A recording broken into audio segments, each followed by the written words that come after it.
Goose, nice cake. And now it's time to serve up 2 slices of free gaming goodness.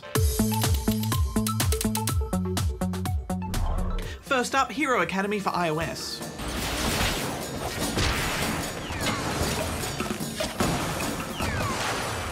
Now, this game comes to us from the folks at Robot Entertainment, the studio formerly known as Ensemble, one of the greatest strategy devs of our time, so we had pretty high hopes for this. Very. This is a multiplayer turn-based game, like Words with Friends or Draw Something, and it's perfect for mobile or portable gaming because you can just make a turn and then wait for the other player to respond in their own time.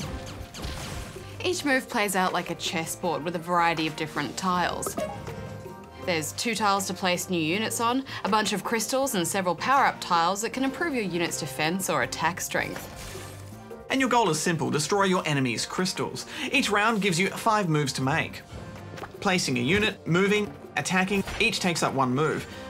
I like how you can plan out your 5 moves and then if you think you can do better, just hit retry as many times as you like before you submit your turn. Without paying anything, you only get access to one of the teams, called the Council.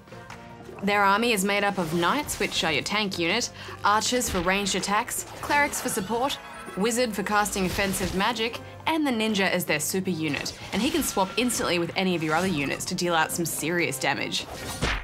But you can unlock extra teams by coughing up some cash, such as the Dark Elves, the Dwarves, or the Tribe, which are Orcs. They mostly have similar units, but each side has its own unique slant and strategies to use. But you can just play with the Council and never feel gimped. Yeah, and strategy is all about smart unit placement. Getting your units to those power-up tiles and holding them is pretty much essential to winning the game. But some attacks will knock a unit back a space and kick them off a power-up tile unless there's a unit directly behind them, and that stops the knockback effect. So there's plenty to think about on the battlefield. Yeah, plus if your units are busy defending power-up tiles, and you're probably not going to have many available to attack crystals. Plus, to actually kill an enemy, you have to walk over them. So, you know, it all adds up to a really clever balancing act of attack and defense. I like this a lot, Hex, especially the animations. I thought they were very cute, and it has the potential to be one of those games that I'm going to have to take off my phone eventually, or I will just keep missing my bus. So I'm going to give this 8 out of 10 rubber chickens. I think it's got a great look to it, and anyone can get involved in the simple but deep strategy of it. So I'm giving it 7.5. Now it's time for Blacklight Retribution.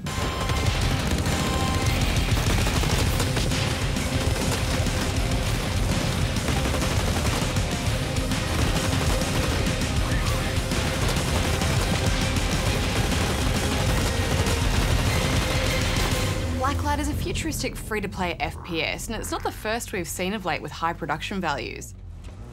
Set in a cold industrial environment, this is purely a multiplayer-focused game. There's your standard deathmatch and capture the flag, a kill-confirmed mode, which is actually really fun, and also a mode that combines domination with capture the flag called Net War. That one's a bit messy, but it's a good mashup of modes. The first thing you notice is just how tight those shooting mechanics are. The gunplay is very satisfying. The depth and customization here rivals any AAA shooter out there. You can mix up scope, barrel, muzzle, magazine, stock, camo, plus your own armor, and combined it all affects how fast you can move and what type of shooter you are. I love the variety of guns, Hex. They all feel different too, which is very important, and you can really work at getting a good balance of speed and recoil and health. Yeah, and your choices really make a difference. Each round you work to get credits to unlock gear and weapons, the usual sort of thing, except this time you're going to be renting them first. You can buy weapons or gear permanently, of course, but it's super expensive, and renting also gives you a taste of something, so you can try it out before actually committing to it. At first I thought I would absolutely hate this system. I like having my gear, knowing I can always use it whenever I want, especially armor, but it did grow on me over time. Yeah, I mean, I think it's okay.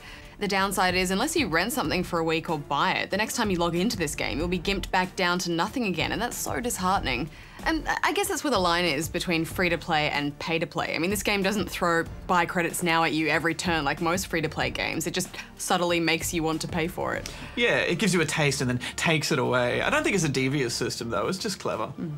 It forces you to explore the weapons a bit more and encourages you to try other gear or builds next time you log in. As you take out enemies and complete objectives in a round, you'll earn in-round points, and you can then spend these on every gamer's favourite mechanical monstrosity, mech suits. They're called hard suits. Mech suits. They're mechs. Mechs are very powerful and can often turn the tide of a battle. They have a good amount of risk to them too, because you have to stand out in the open to buy one, then stand out in the open to deliver it, and then it takes a few moments to get in as well. This amount of exposure on the battlefield is very stressful, but once you get in the suit,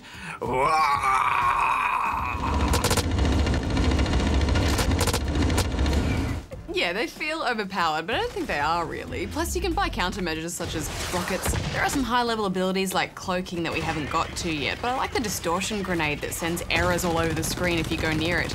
That allows for some really interesting strategy, especially in capture the flag and domination rounds.